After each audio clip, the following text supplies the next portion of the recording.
Graça e paz, irmãos. Nós somos gratos ao nosso Deus porque podemos estar aqui nesta noite para mais uma vez cultuá-lo, servi-lo e ouvirmos a sua palavra.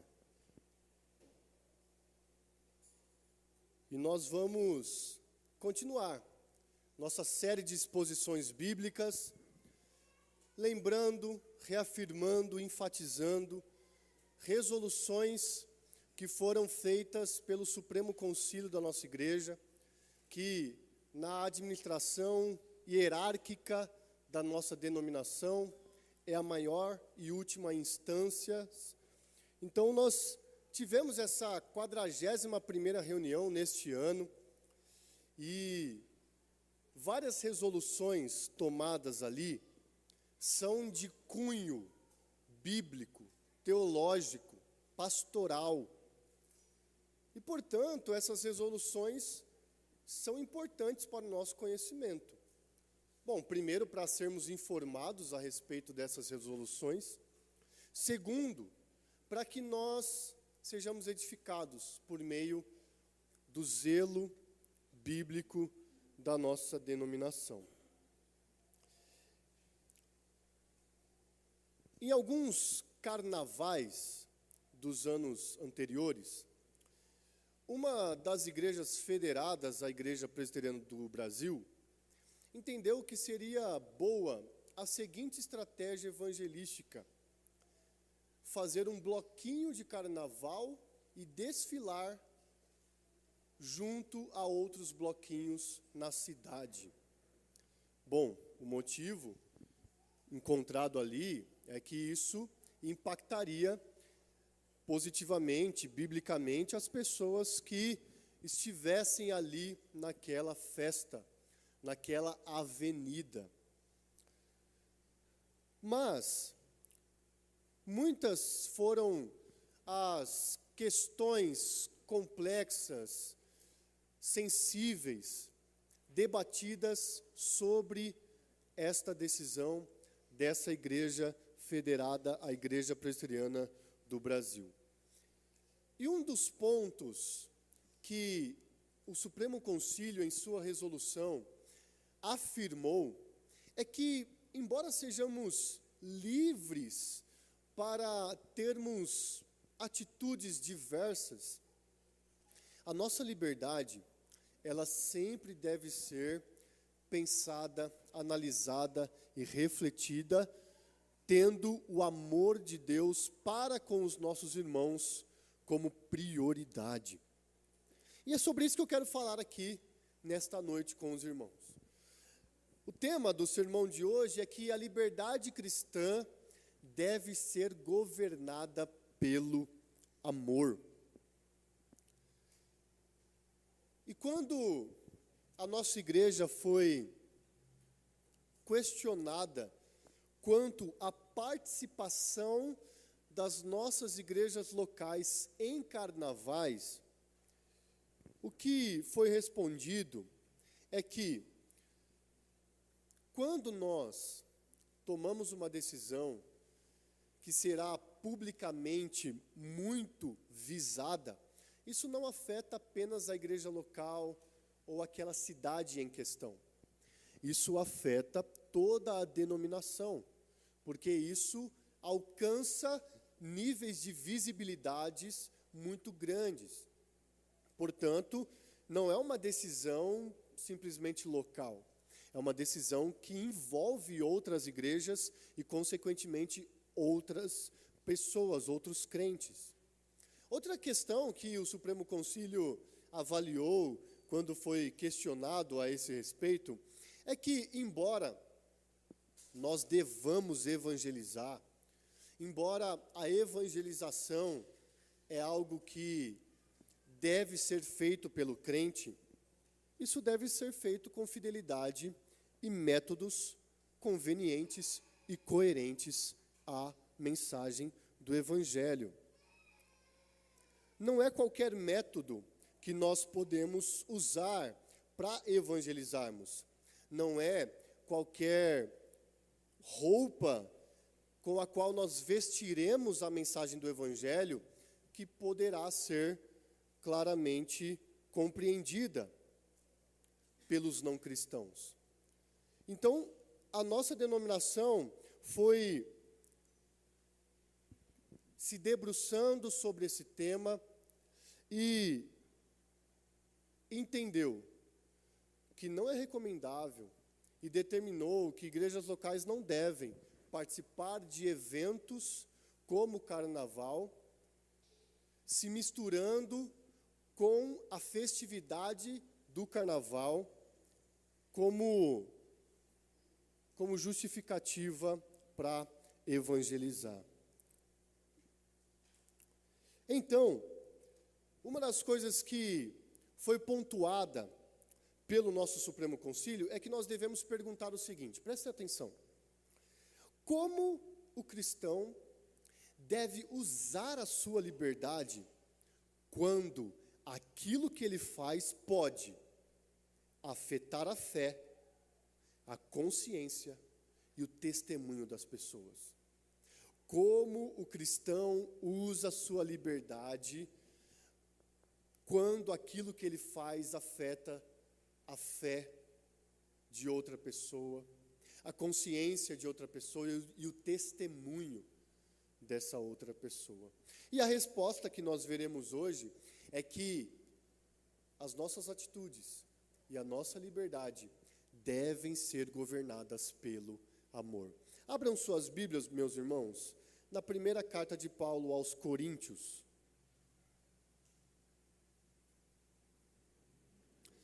Primeira aos Coríntios, capítulo de número 8.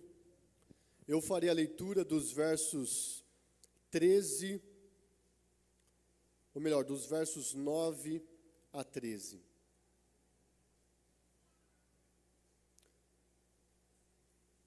Primeira aos Coríntios, capítulo 8, versos 9 a 13. Diz assim a palavra do nosso Deus: tenham cuidado para que essa liberdade de vocês não venha de algum modo a ser tropeço para os fracos.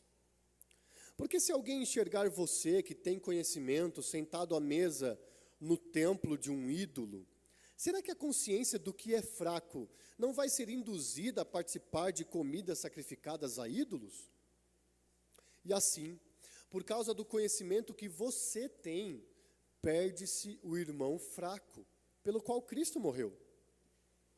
E deste modo, pecando contra os irmãos, ferindo a consciência fraca que eles têm, é contra Cristo que vocês estão pecando. E por isso, se a comida serve de escândalo ao meu irmão, nunca mais comerei carne, para que não venha a escandalizá-lo.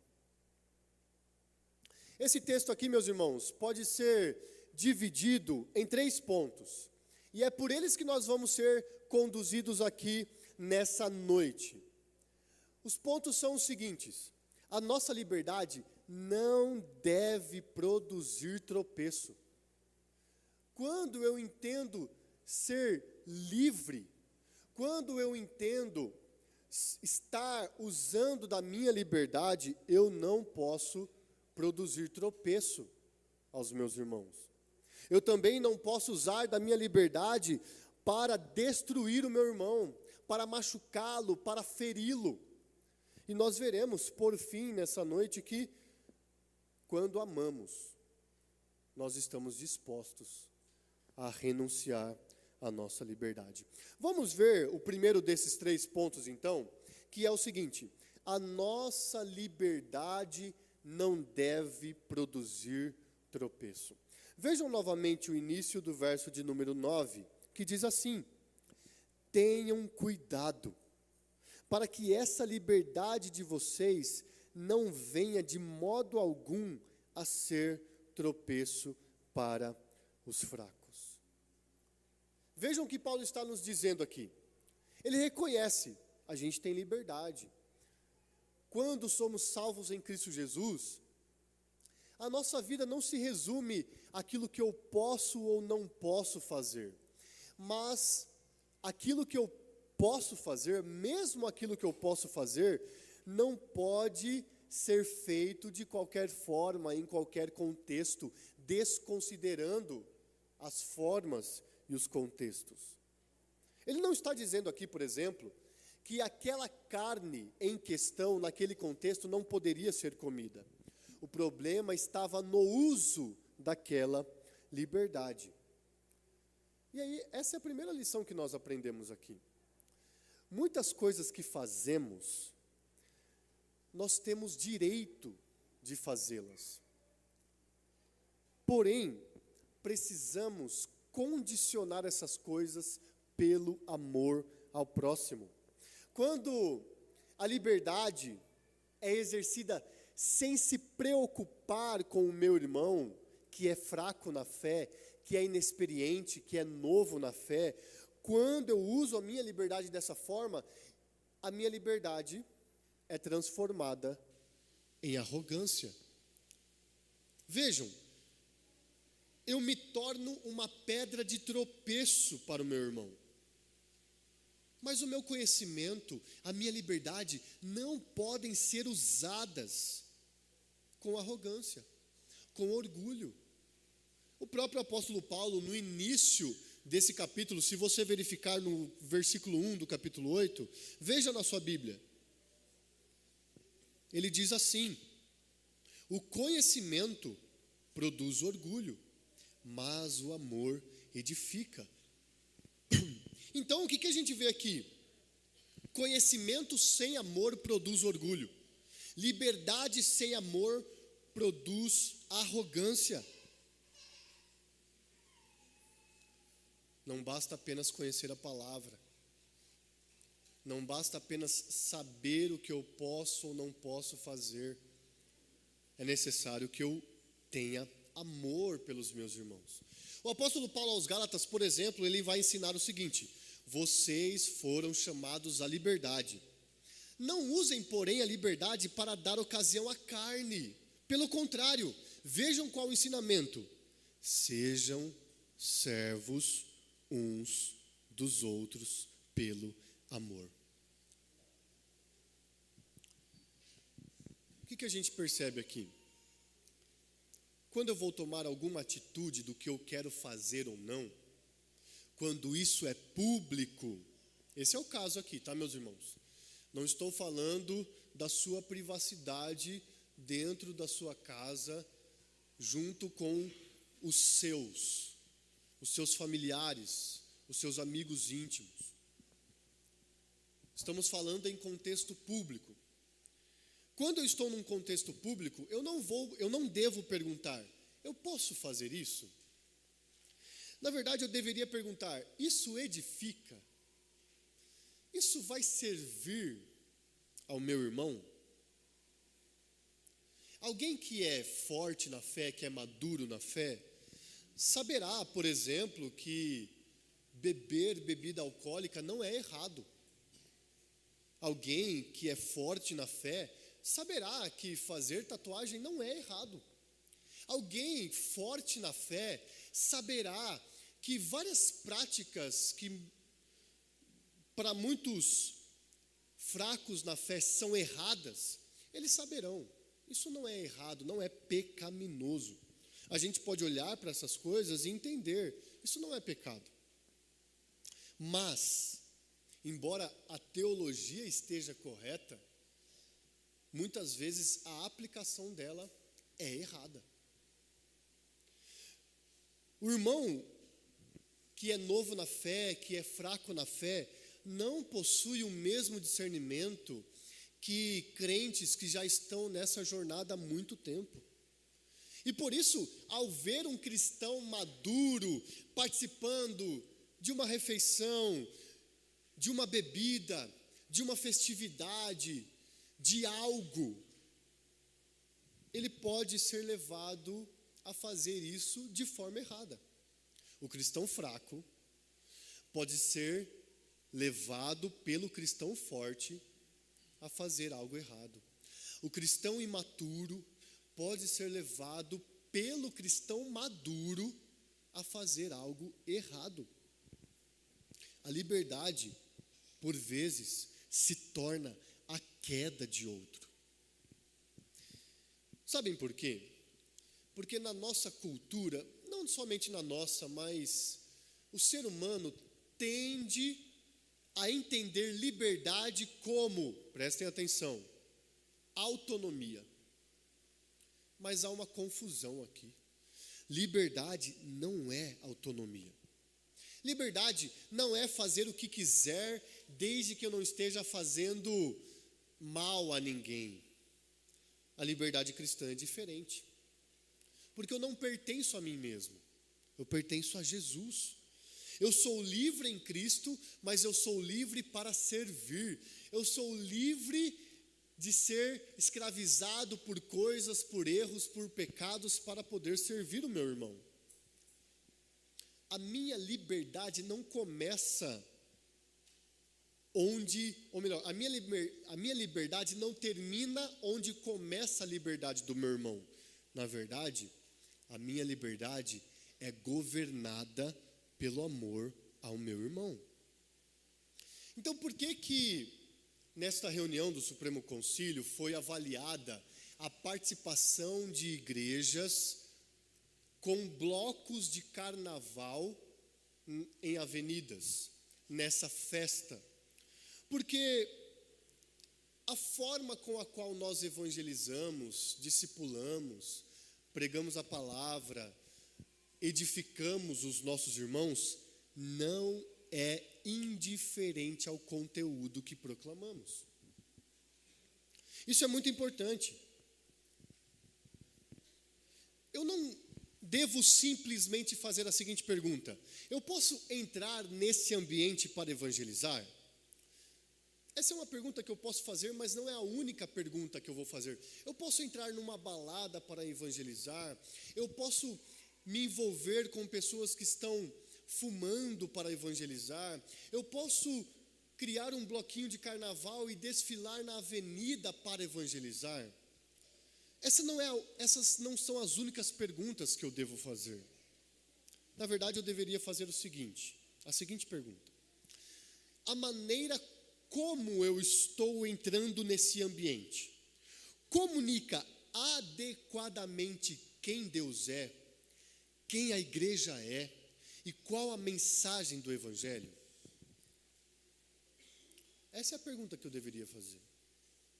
A maneira como eu estou me portando nesse ambiente, como eu estou entrando nesse ambiente, comunica adequadamente o Evangelho?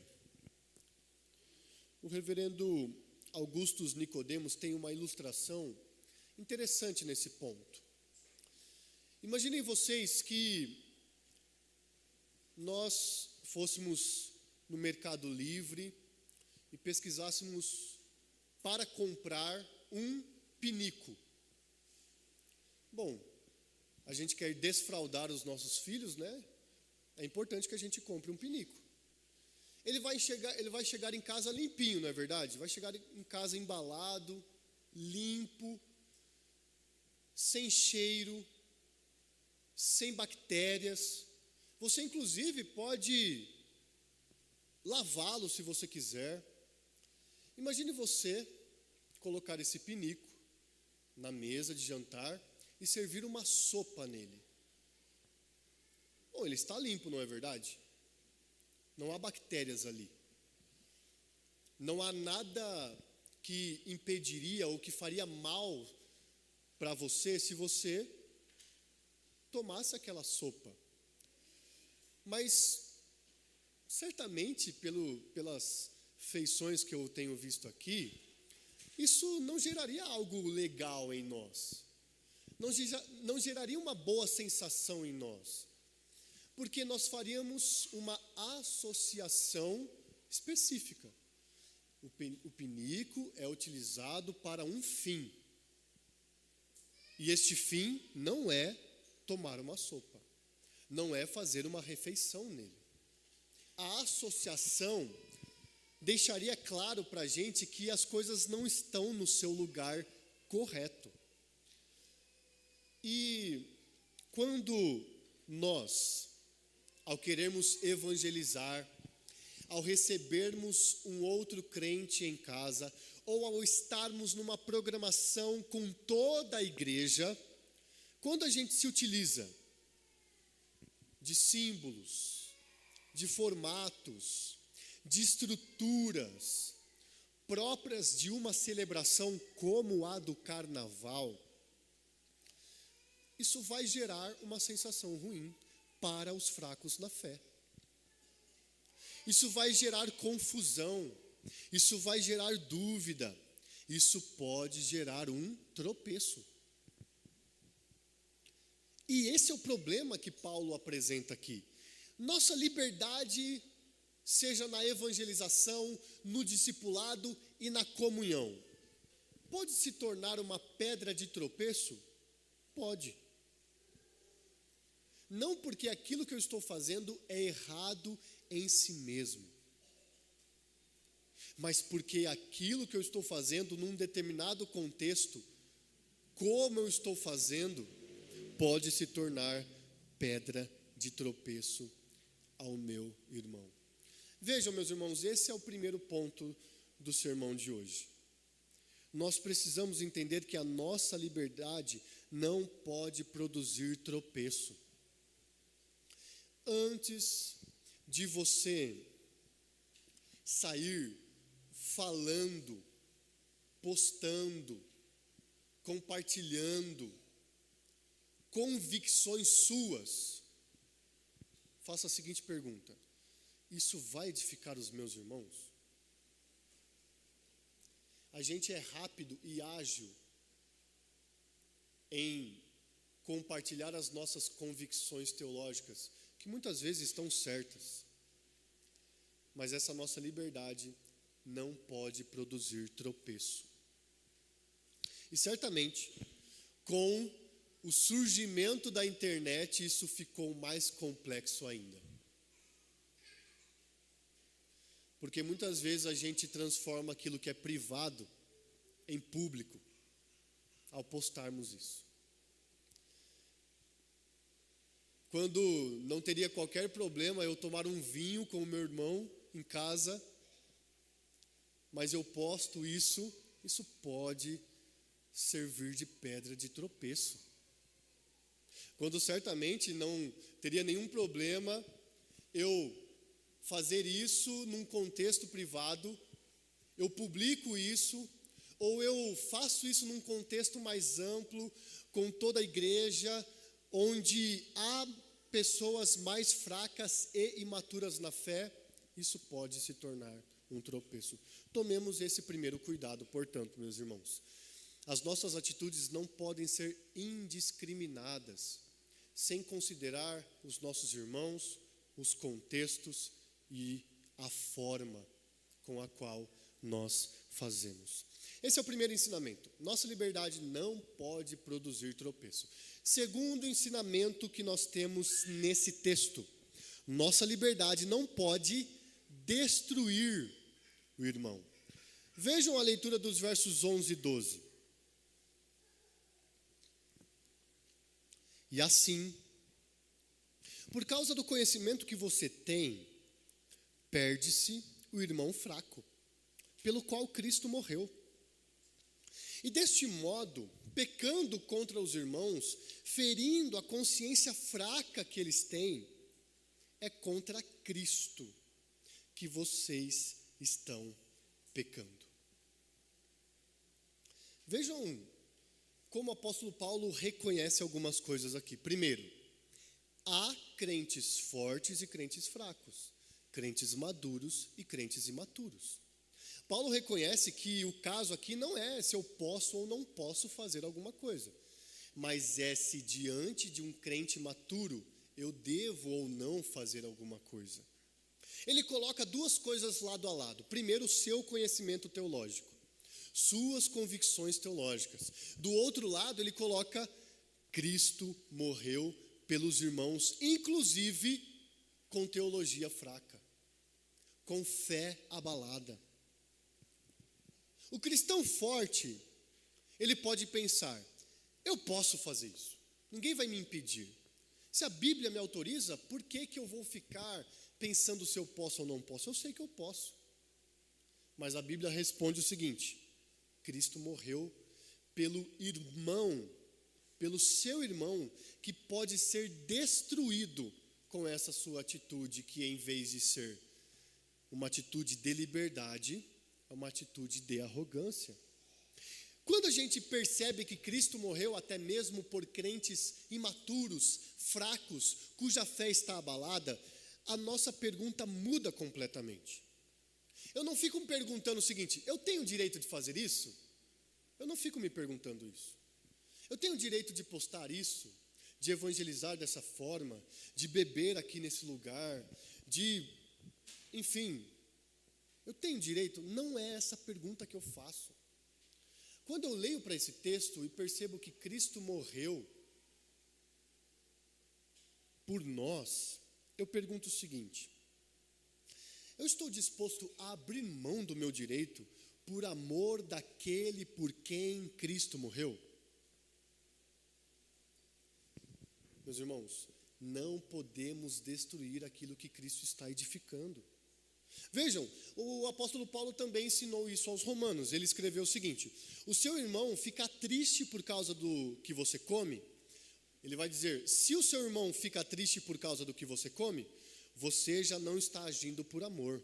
Não destrua por causa da comida aquele por quem Cristo morreu. É isso que o apóstolo Paulo escreve aos romanos no capítulo 14. Vejam, Cristo morreu por este irmão. Ele não deve ser visto como um obstáculo para a minha liberdade. Eu não devo dizer: se ele é fraco na fé ou novo na fé, o problema é dele.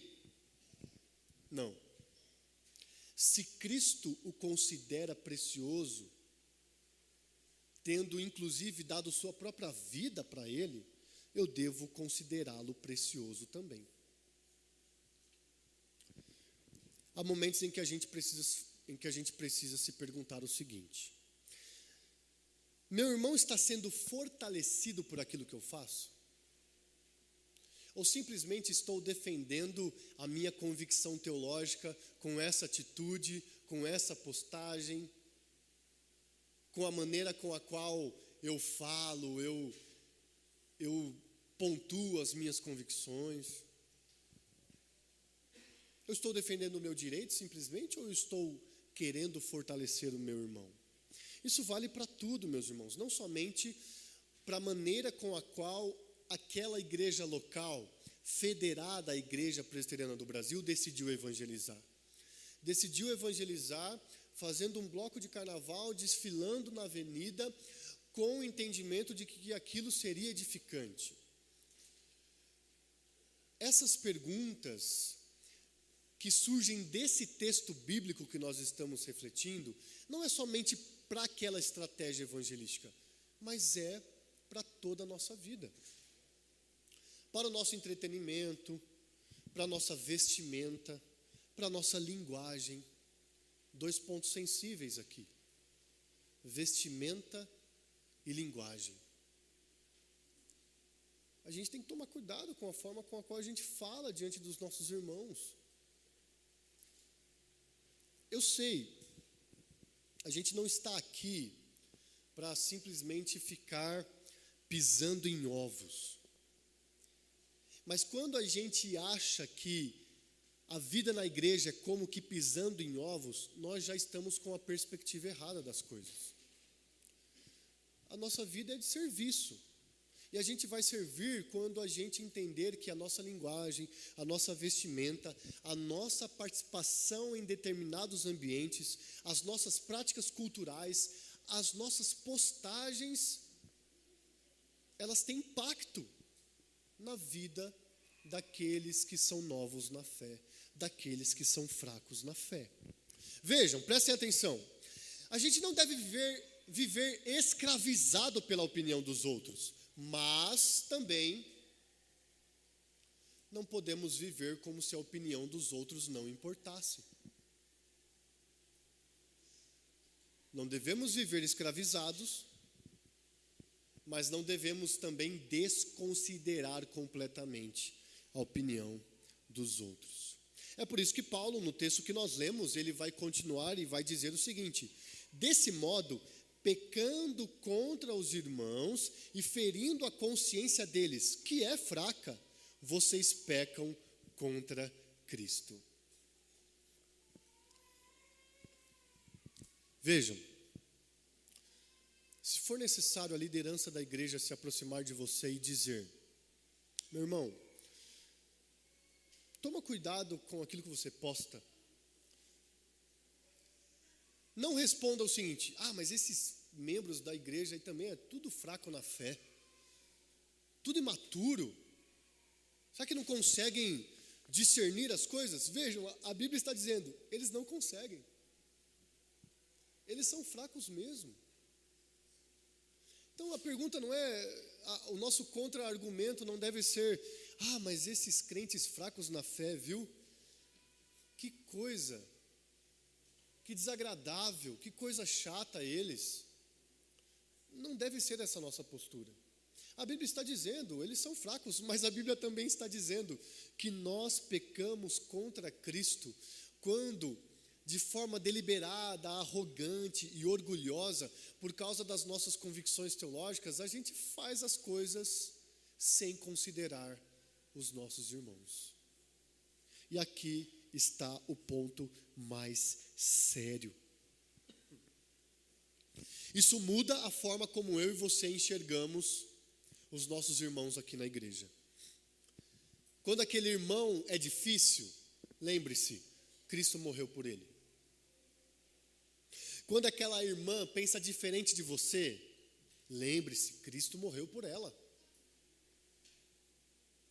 Quando a sua liberdade é limitada pela consciência do outro, lembre-se, Cristo morreu por ele.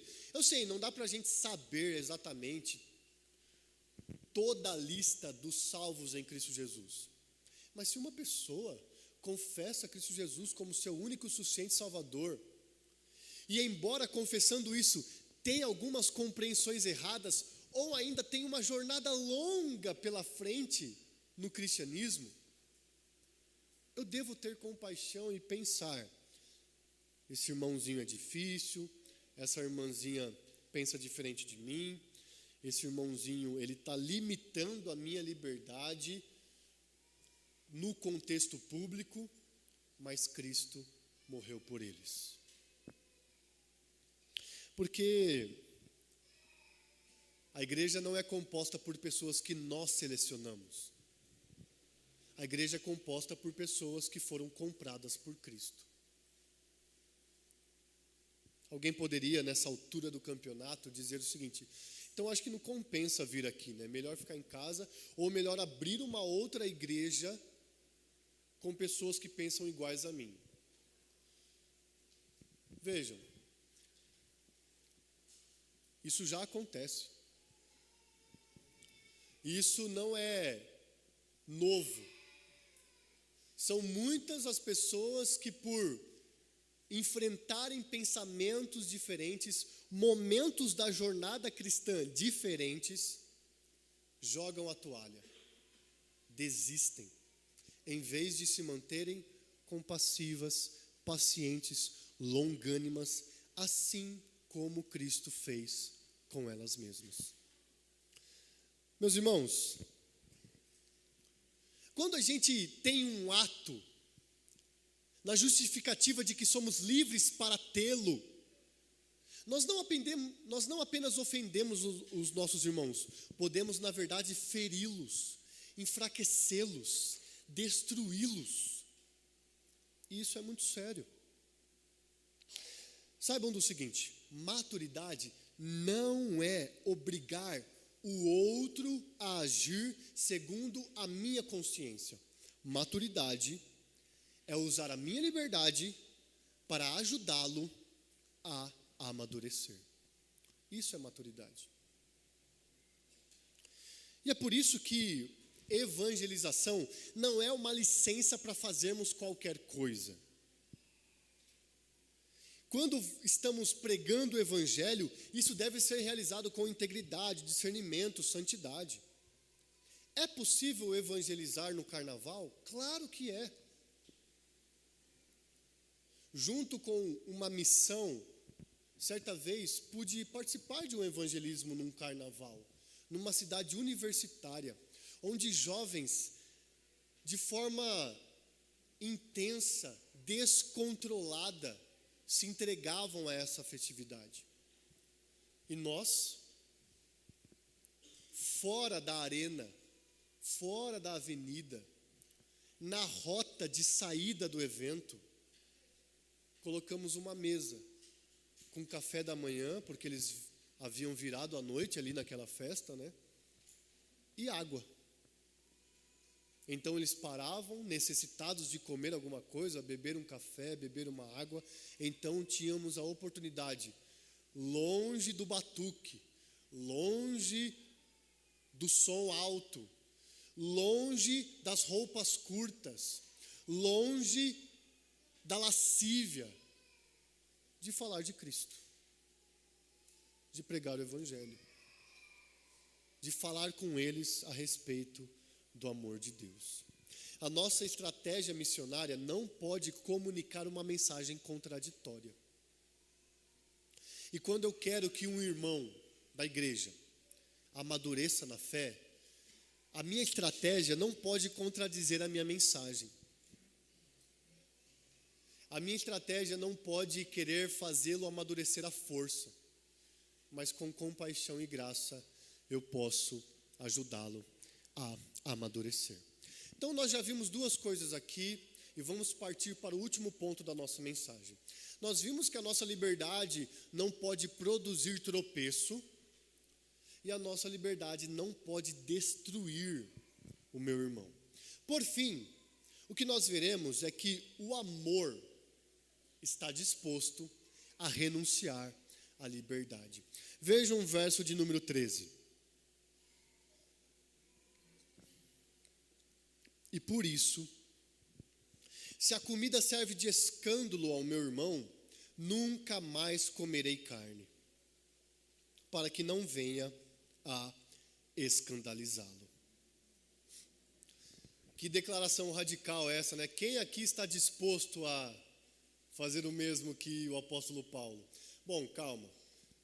Ele não está falando que nunca mais comeria carne em nenhum momento, em nenhuma ocasião. Ele está dizendo que num contexto público, onde ele estivesse ao lado de cristãos mais fracos e imaturos, ele nunca mais comeria carne. Então eu pergunto, quem aqui está disposto a dizer o seguinte, a tomar a seguinte decisão? Eu estou disposto a nunca mais postar um tipo de conteúdo que pode servir de tropeço e que pode destruir o meu irmão. Eu estou disposto a compartilhar as minhas convicções com mais compaixão e graça. Eu estou disposto a, quando perceber que um crente é fraco na fé, ou quando recebermos um novo na fé aqui na igreja, eu estou disposto a dar tempo ao tempo, a deixar que assuntos mais polêmicos sejam conversados com ele mais para frente. A quando ele compartilhar uma convicção teológica nada a ver, eu vou ter paciência. Eu vou esperar o momento certo. Eu vou falar com compaixão. O apóstolo Paulo, ele se vira para a igreja e diz: olha, se o irmão vai ser destruído e se isso produzirá tropeço, eu digo para vocês, nunca mais vou comer carne nesse contexto. Sabe por quê? Porque Paulo aqui entende, é melhor não ter razão, ou melhor, é melhor deixar de dizer tenho razão e dizer não quero ferir o meu irmão. É melhor deixar de dizer estou certo teologicamente e entender eu prefiro esperar o momento certo para discipular o meu irmão. Vejam como a Bíblia ela é precisa. O apóstolo Paulo não está nos ensinando que a gente tem que engolir as convicções erradas dos crentes fracos e imaturos. A aceitar isso. Não. Mas a Bíblia nos propõe um desafio. Seja compassivo e se disponha a ensinar. Porque o problema aqui não estava na coisa, mas estava no efeito que aquela coisa poderia produzir naquele contexto público. A liberdade cristã, ela não é medida pelo quanto eu consigo fazer, mas ela é medida pelo quanto estou disposto a não fazer. Isso é de fato ser livre. Alguém já disse para você que liberdade não é dizer sim para tudo, mas é poder dizer não para as coisas que podem me ferir, para as coisas que podem ferir o meu irmão.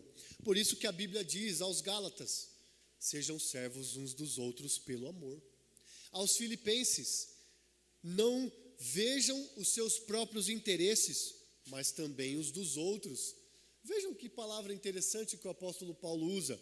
Não vejam os próprios interesses, mas também os dos outros. Sabem por quê? Porque a gente sempre vai estar vendo os nossos próprios interesses.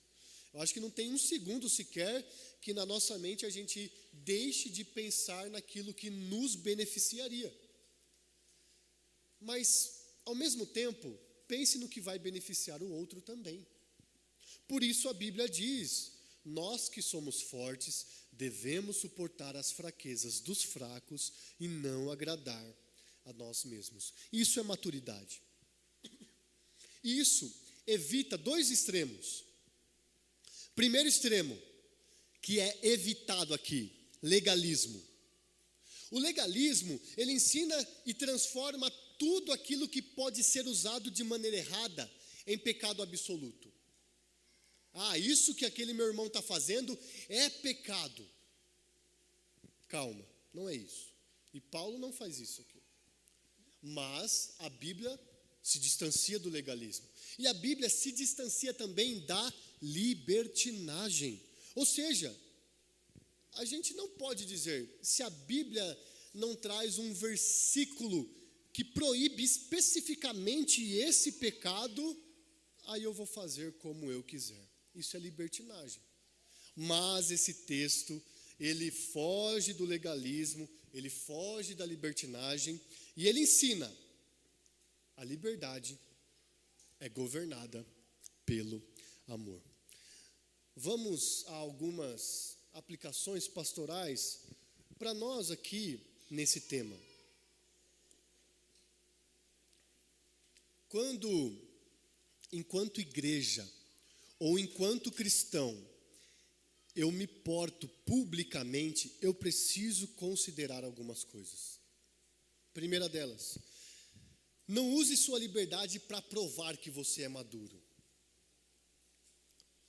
A verdadeira maturidade não precisa ser demonstrada num contexto público. Vai aqui uma dica para vocês: sejam livres. Façam de acordo com aquilo que vocês entendem que a Bíblia os permite fazer. Mas não publique isso, porque isso pode servir de tropeço para alguém.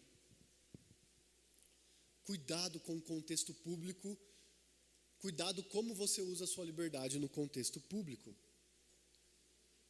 Não precisa você limitar a sua liberdade, apenas colocá-la no lugar certo. Uma outra aplicação aqui é: não transforme a sua liberdade em identidade. Algumas pessoas parecem definir sua maturidade por aquilo que tem liberdade para fazer. Não, eu sou assim. Eu faço as coisas como bem entender, porque eu sou livre para fazer e porque a Bíblia não está me proibindo de fazer. Parece que a pessoa é aquela coisa. E se alguém chega e fala para ela: cuidado com o contexto público, e quando você faz essas coisas no contexto público, ela fica escandalizada, se sente confrontada e acha que estamos falando algo absurdo para elas. Você está querendo dizer que eu não posso fazer isso, eu estou querendo dizer que a sua identidade não é isso. Você pode ficar sem isso, por amor ao seu irmão. Você pode segurar para você essa convicção, você pode fazer isso num contexto privado, você pode ter zelo nas suas palavras, na sua vestimenta, no seu entretenimento. Você pode ter zelo, porque você não é essas coisas. Sabe o que você é? Você é filho de Deus. Sua identidade não está nas coisas que você pode fazer. Sua identidade está em Cristo. E a sua liberdade existe para você servir a Cristo. Outra aplicação. Não pense apenas num indivíduo. Pense na igreja. É correto pensar em como uma atitude sua pode impactar a primeira igreja presbiteriana de Louveira. É coerente você pensar dessa forma. É coerente você pensar como uma atitude sua pode impactar a igreja presbiteriana do Brasil. Sabem por quê? Porque nós precisamos pensar como a minha atitude vai impactar o anúncio do Evangelho, a recepção do Evangelho por parte de não cristãos. Isso é importante, meus irmãos. Isso é importante. É um princípio bíblico. Nós somos membros uns dos outros. O que eu faço afeta os outros. Outra coisa, outra aplicação aqui. Evangelize, mas não negocie os princípios bíblicos. Fale a verdade, mas não negocie os princípios bíblicos. Seja sincero, mas não negocie os princípios bíblicos da compaixão, do amor, do discipulado, da paciência, da graça. A igreja precisa alcançar pessoas, mas não precisa se tornar parecida com essas pessoas, com o mundo, para alcançá-las. A nossa missão é ir ao mundo com o Evangelho, mas a gente não precisa trazer o mundo para dentro da identidade da igreja. A mesma coisa quando nós formos evangelizar pessoalmente. Seja pessoalmente de fato, seja por meio das nossas redes sociais. O mesmo princípio se aplica. Eu vou ao mundo com o Evangelho, de modo irrepreensível, íntegro, compassivo e amoroso. E sabem por que essa mensagem é importante, meus irmãos? Porque a mensagem do Evangelho, por si só, vai trazer algum impacto às pessoas. Porque quando a gente fala, negue-se a si mesmo, tome a sua cruz e siga Jesus, isso já é impactante. Quando a gente fala que nós não vivemos para nós mesmos, mas para a glória de Deus, isso já é impactante. Quando a gente prega que nós estamos indo a passos largos para o inferno e precisamos de um Salvador, isso já é impactante por si só. E quando eu faço como que uma poluição, eu dificulto o alcance dessa mensagem. Eu impeço o alcance dessa mensagem, porque eu estou colocando coisas que não precisavam estar ali. Seja no meu evangelismo pessoal, seja no meu evangelismo como igreja. E vejam, meus irmãos, se o próprio Cristo renunciou à sua própria liberdade por amor a nós, por que não faríamos isso? Se o próprio Cristo deixou a sua glória e se fez carne,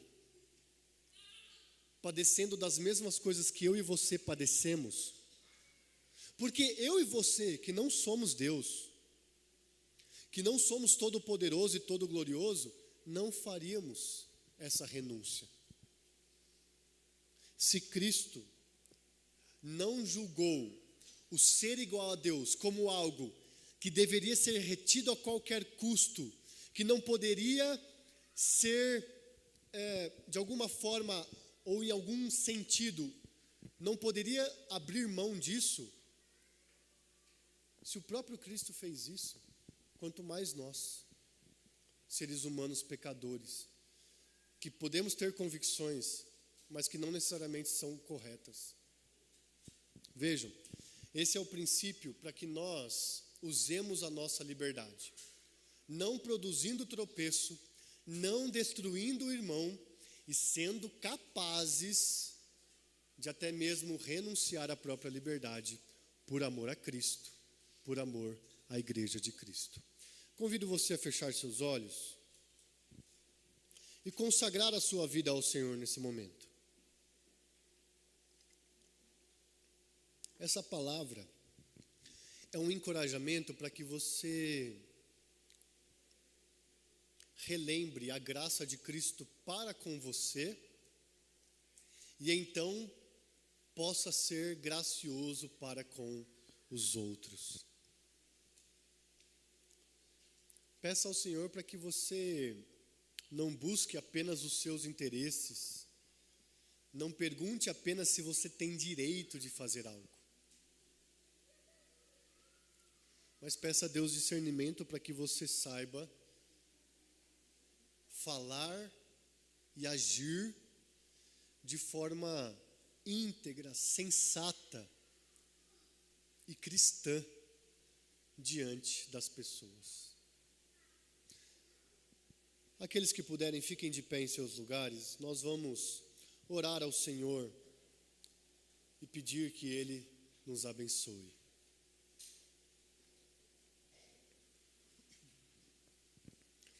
Pai bendito, nós oramos ao Senhor,